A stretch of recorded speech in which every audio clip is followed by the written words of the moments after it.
আগেও বলেছি যে এই ইলেকশনটা কিন্তু খুব ডিপলি জড়িত আহ, উম, রাখাইনে যা ঘটবে আর কি তা নিয়ে। আহ, যেমন এখন উম, এটা একটা বলছি, রাখাইন এটা তো একটা আরেকটা দেশ মিয়ানমার, সেটার সঙ্গে আমাদের ইলেকশনের সম্পর্কটা কি? আছে, গভীর সম্পর্ক আছে। প্রফেসর ইউনুসের যে ব্যাপারটা আর কি, উনি যে এলেন এখানে ঢাকাতে, ওনাকে একটা আম, সরকার প্রধান বানানো হলো আর কি, ইন্টারিম সরকারের প্রধান বানানো হলো। হুম। এটার পিছনে তো একটা উনি তো একটা কেয়ারটেকার গভর্নমেন্টের মতন, ইন্টারিম গভর্নমেন্ট। তারা 3 মাসের মধ্যে ইলেকশন দিয়ে তারা চলে যাওয়ার কথা, কিন্তু এই তো 10 মাসের বেশি হয়ে গেল, এখনো আমরা জানি না কবে ইলেকশন হবে। কিন্তু যেটা আমি আগেও বলেছি, যে ডক্টর ইউনূসকে আনা হয়েছে, একটা ইন্টারিম রেজিম এখানে বাংলাদেশে ওরা স্থাপনা করেছে।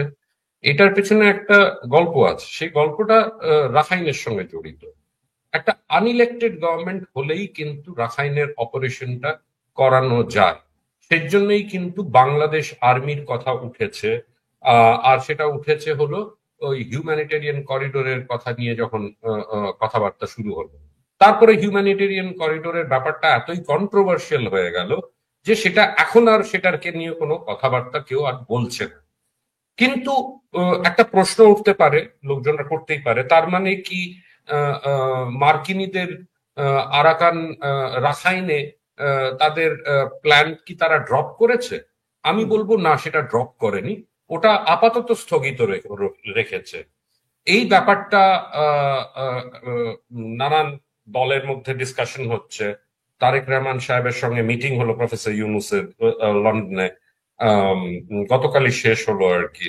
তো এই জিনিসটা হয়ে যাওয়ার পর এখন যখন একটা মোটামুটি একটা পলিটিক্যাল কনসেনসাস হয়তো হয়তো আহ, আহ, আহ, নির্বাচনকে কেন্দ্র করে একটা পলিটিক্যাল কনসেনসাস এর মতন হয়তো শুরু হয়েছে, কিন্তু আমি যা শুনতে পাচ্ছি ওখানে এনসিপি আর জামাত বোধহয় এটা নিয়ে এগ্রি করছে না এখন।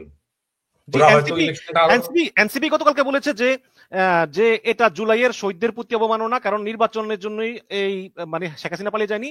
আর জামাত ইসলাম আজকে বিবৃতি দিয়ে বলেছে যে একটা দলের সঙ্গে বৈঠকের পর যৌথ বিবৃতি, এটা গণতান্ত্রিক ভাবে এটা অবমাননা কর, এই বলেছে আর কি দুইটা দলই। রাইট। তো দুজনেরই পলিটিক্যাল প্রবলেম আছে। তারা চায় যে ইলেকশনটা আরো পিছিয়ে যাক আর কি। তাহলে হয়তো তারা ভাবছে যে তাহলে পলিটিক্যালি তারা আর একটু নিজেদের একটা বেটার পজিশনে পেতে পারে যবেই নির্বাচন হোক। কিন্তু আমি এই পুরো জিনিসটাকে যখন দেখি আর কি, ফুল পিকচার মোটামুটি যা দেখতে পাই, বা লোকজনদের সঙ্গে, আমার সোর্সেসদের সঙ্গে কথা বলে, বা নিজে অ্যানালাইজ করে যেটা বুঝতে পারছি আর কি, যে রাখাইনের অপারেশন যদি খুবই ইম্পর্ট্যান্ট হয়, তাহলে সেটা একটা বাংলাদেশে একটা আনইলেক্টেড সরকার থাকলেই কিন্তু সেটা সফল হতে পারে সফল। এটার আরেকটা সাইড আছে আর কি, সেটা একটু পরেই তো এই বলছি। কারণেই কি আমেরিকা কিন্তু চাচ্ছে যে ইউনূস সরকার দীর্ঘস্থায়ী হোক? অফকোর্স, অফকোর্স, কেন কিনা আমেরিকা তো এই মুহূর্তে জানে না এই অপারেশনটা কতদিন সময় লাগবে। বাংলাদেশ আর্মির লোকজনরাও হয়তো জানে না কতদিন সময় লাগবে, বা বাংলাদেশের পলিটিক্যাল লিডার্সরাও জানে না এটা কতদিন সময় লাগবে। কেন কিনা এই ব্যাপারটাই সেরকম। কেন কিনা এটা মিয়ানমারের মধ্যে ঘটছে। মিয়ানমারের মধ্যে অনেকগুলো ইস্যুজ আছে, 3টে টাউনশিপ আছে মিয়ানমারে, যেগুলো এখনো মিয়ানমার মিলিটারি হুন্টার দখলে আছে। আর মিয়ানমার মিলিটারি হুন্টাকে কিন্তু চায়নার সাপোর্ট আছে, তারা চায়না সাপোর্ট করে। তো যেই মাত্র এইখানে আরাকান আর্মির সঙ্গে কোনো ধরনের আন্ডারস্ট্যান্ডিং বা কোনো ধরনের সহায়তা দেয় মার্কিন যুক্তরাষ্ট্র, তাহলে চায়না কিন্তু ইনভলভ হয়ে যাবে। তখন চায়না কিভাবে মিলিটারি বা মিয়ানমারের মিলিটারি হুন্টাকে সাপোর্ট করে, সেটা আমাদের দেখতে হবে। 3টে টাউনশিপ আছে। মিয়ানমার মিলিটারি হুন্টা ডিফেন্সিভে আছে, কিন্তু একটা জিনিস মনে রাখতে হবে যে ওদের এয়ারফোর্স আছে, আর নেভিও কিছু মোটামুটি আছে আর কি। তো যেই সাপ্লাই লাইনগুলো, এই যে 3টে টাউনশিপ, এগুলো কিন্তু 3টেই সামুদ্রিক টাউনশিপ, এগুলো কোস্টের ওপরে। তো নেভির তরফ থেকে কিন্তু এই সাপ্লাই গুলো ওরা পেতে থাকবে। সেজন্য খুব একটা ইজি হবে না আরাকান আর্মির এই 3টে শহরকে দখল নিতে। তো আমাদের আর তার সঙ্গে যদি চায়না ইনভলভ হয়, ওখানে একটি টাউন আছে যেটাকে বলা হয় চকফিউ। ওই চকফিউ টাউনে চায়নার বোধহয় $7 থেকে $8 বিলিয়ন ইনভেস্টমেন্ট আছে।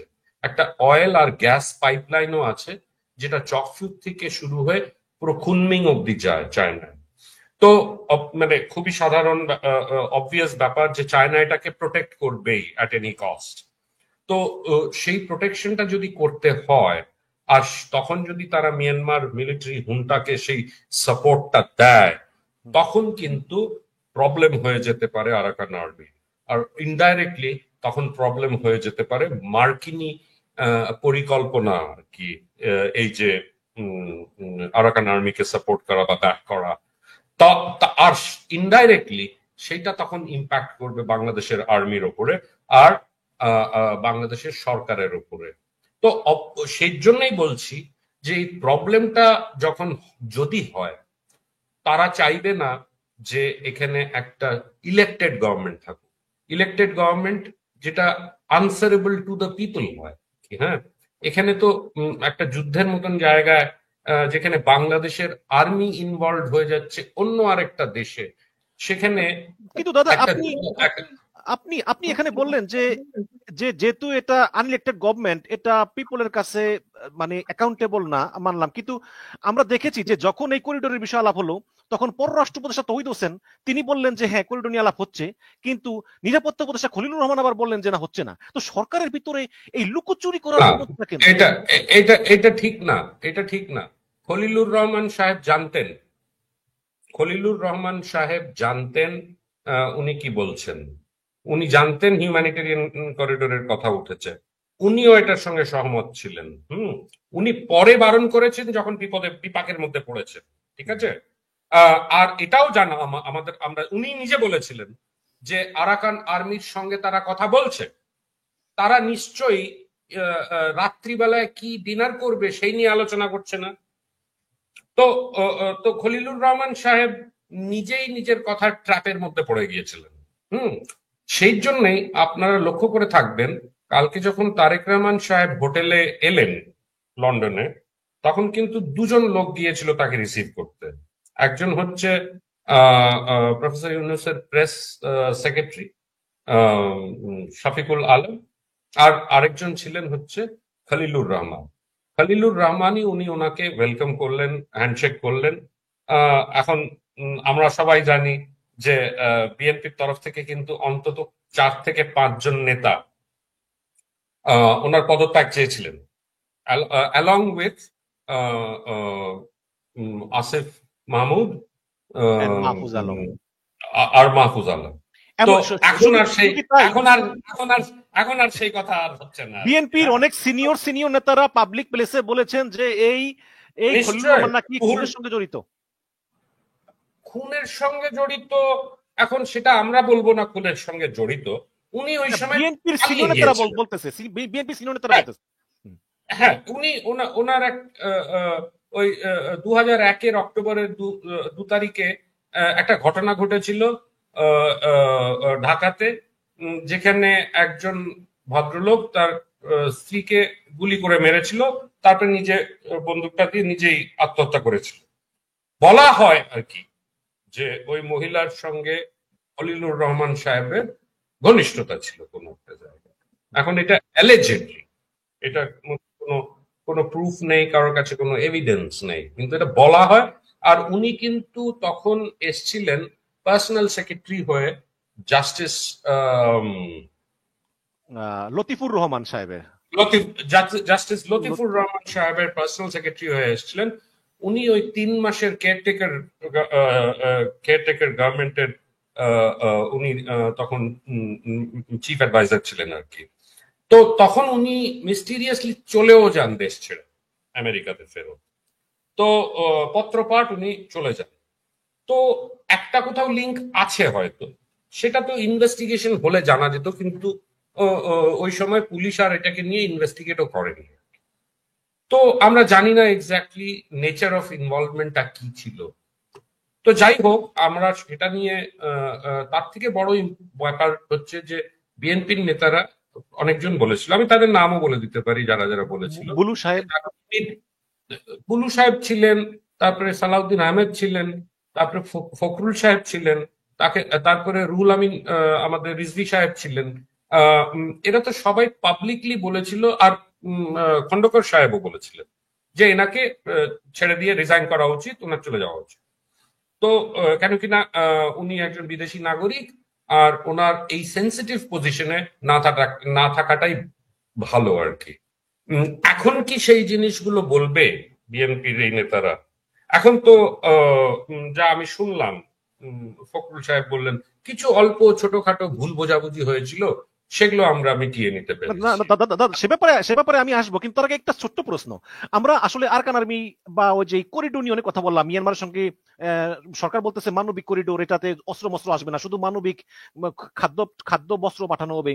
তো এই বিষয় নিয়ে আসলে ভারত সরকারের অবস্থানটা কি? আপনি তো অবশ্যই ভারতে আছেন এবং আপনি দীর্ঘদিন ভারত সরকারের দিকে তীক্ষ্ণ নজর রাখতেছেন।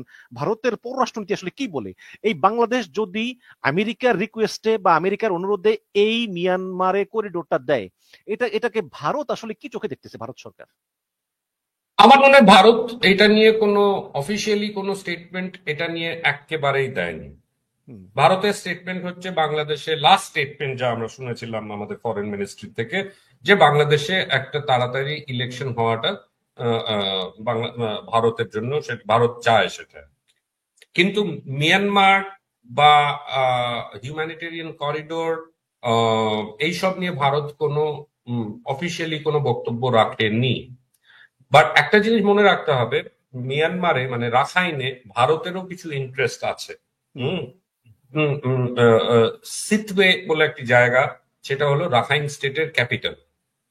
আর এর সঙ্গে জড়িত হলো প্যালেটওয়া। প্যালেটওয়া হচ্ছে চীন স্টেটে, যেটা লাগোয়া রাখাইন স্টেটে। সেখানেও একটা রিভার পোর্ট আছে প্যালেটওয়া বলে। আর সিটওয়ে সঙ্গে একটা কানেক্টিভিটি, যাতে কি আম, উম, আমাদের তাহলে আর ইয়ে করতে হয় না, আমরা ডাইরেক্টলি নর্থ ইস্টে ওখানে জাহাজ টাহাজ গিয়ে কলকাতার পোর্টে আসতে পারে আর কি। হুম, হুম, হুম। ওদিক দিয়ে, হুম। তো রাইট, তো এটা হচ্ছে একটা প্রজেক্ট। সেই প্রজেক্টটা এখন উম, পড়ে আছে, ওখানে কোনো কাজ হচ্ছে না। তো ভারতের ইন্টারেস্ট হলো এই প্রজেক্ট গুলোকে রক্ষা করা বা এই প্রজেক্ট গুলোকে চালু করা আর কি। তো সেই জন্য ভারতের পক্ষের থেকে নিশ্চয়ই মিয়ানমার উল্টার সঙ্গে তো একটা ডিপ্লোম্যাটিক রিলেশনশিপ আমাদের আছে। আমরা ওখানে আমাদের অ্যাম্বাসেডার আছে, আমাদের ওখানে মিশন আছে। তা সেটা একটা আছে। আর আমার যতটুকু ইনফরমেশন, একটা ইনফর্মাল লেভেলে হয়তো আরাকান আর্মির সঙ্গেও কথা বলছে। কেন কিনা ভারতের দরকার, ভারতের অবজেক্টিভ হচ্ছে এই প্রজেক্ট গুলোকে রক্ষা করা। তো এখন ভারত দেখবে এখানে যে যদি আহ, আহ, আগামী দিনে মার্কিন যুক্তরাষ্ট্র তো খুব একটা সাইলেন্ট রোল প্লে করছে, তারা বাংলাদেশ আর্মির মাধ্যমে যদি আরাকান আর্মিকে এই হেল্পটা দেয়, এই মদতটা দেয়, এই মদতটা কিন্তু শুধু চাইল্ড ডায়াল আর ত্রাণ পাঠানোর ব্যাপার না। হুম, যে যাই বল, এটার সঙ্গে একটা মিলিটারি অবজেক্টিভ আছে। তো সেই মিলিটারি অবজেক্টিভটা যদি ফুলফিল হয়, আর আরাকান আর্মি যদি বাকি শহরগুলোকে দখলে নিতে পারে, তারপরে আমাদের দেখতে হবে যে আরাকান আর্মি রাখাইনকে পুরোপুরি ইন্ডিপেন্ডেন্ট স্টেট হিসেবে ঘোষিত করবে কিনা। এটা খুব মুশকিল, কেন কিনা আরাকান, কেউ যদি ম্যাপ দেখে থাকে আর কি, তাহলে রাখাইনের একটা, এটা কিন্তু ল্যান্ডলক রিজন না। রাখাইনের একটা কোস্ট আছে, ওই হুম, যে বললাম চকফিউ ঠকফিউ সিটওয়ে, এগুলো সব কোস্টাল বেল্টের মধ্যে পড়ে। তো এটা না যে রাখাইন এরা আটকা পড়ে যাবে, কিন্তু ইন্ডিপেন্ডেন্ট স্টেট হওয়া, এটা আর তার একটা সরকার গঠিত করা, এটা চারটেখানি কথা না। হ্যাঁ, হুম, এটা অনেক অনেক ব্যাপার আছে এর সঙ্গে জড়িত। তো সেটা আমাদের পরে দেখতে হবে, যদি এই তিনটে টাউনশিপ এরা দখল করতে পারে, তাহলে তো মিটে গেল ব্যাপার। কিন্তু আমার যেটা মনে হচ্ছে, একটু আগে আমরা সেটা নিয়ে কথা বলছিলাম, যে কিছু উম, যদি এই জিনিসটা আরাকান আর্মি করে, তাহলে কিন্তু বাধা সৃষ্টি করবে হচ্ছে চায়না। তো এইটা মেন জিনিস আমাদের দেখতে হবে। এখানে হয়তো বাংলাদেশ আর্মি খুব উৎসাহ নিয়ে এই জিনিসটার মধ্যে ঢুকছে, হয়তো আন্ডার প্রেশার। না না, আর্মি কিন্তু এই করিডোর দেওয়ার বিরুদ্ধে, আমি যতটুকু জানি। দেখেন, আমি যতটুকু জানি সেটা পাবলিকলি ওরা চায় না যে এটা নিয়ে কোনো নাম দেওয়া হোক। না, কারণ সেনাবাহিনীর প্রধান জেনারেল ওয়াকুরুজ্জামান বলেছেন যে এই ধরনের ডিসিশন শুধু একমাত্র নির্বাচিত সরকারই নিতে পারে। হ্যাঁ, নিতে পারে, তাহলে নিক। না, নির্বাচিত তাহলে তো সরকার। ডিসেম্বরে, তাহলে তো হ্যাঁ, ঠিকই তো বলেছেন উনি। উনি একদম ঠিক কথা বলেছেন। কিন্তু কিন্তু প্রক্রিয়া চালু আছে এখন। হুম। এখন যেটা আমি বুঝছি সেটা হচ্ছে, আর্মির তরফ থেকে হয়তো চায় না যে কোনো নাম দেওয়া হোক। নাম দেওয়া মানেই হচ্ছে এর সঙ্গে সার্বভৌমত্ব জড়িত হয়ে যায়, অনেক কিছু জড়িত হয়ে যায়। তো এটা যদি চুপচাপ ভাবে হয়, চুপচাপ থাকবে না। আর আনইলেক্টেড গভর্নমেন্ট আছে বাংলাদেশে অলরেডি। হুম। তো সেটা যদি হয়, তাহলে তো উম, কেন কিনা মার্কিন যুক্তরাষ্ট্র কিন্তু ওয়েট করবে না বাংলাদেশে কবে ইলেকশন হবে তার জন্য। সে তো এখন ফেব্রুয়ারিতে হলে 8 মাস বাকি পড়ে আছে তাহলে। হুম। কিন্তু ততদিন তো আর ওয়েট করে থাকবে না এদের, ওদেরও তো কিছু কিছু অবজেক্টিভস আছে, মিলিটারি অবজেক্টিভ আছে, জিওপলিটিক্যাল অবজেক্টিভ আছে, সেগুলোকে তো ফুলফিল হতে হবে। তো ওই জন্য এটা হবে। আমি যতটুকু জানি এই প্রক্রিয়া চলবে। কিভাবে এটা আহ, উম, উম, আহ, কিভাবে এটা আমরা এটা প্যান আউট হয় আর কি, কিভাবে এটা এগোয়, সেটা আমাদের দেখতে হবে। তো তো ধন্যবাদ। পুরো ব্যাপারটাই এটার সঙ্গেই জড়িত। আমার মনে হয় দর্শক দর্শক বুঝতে পারছেন।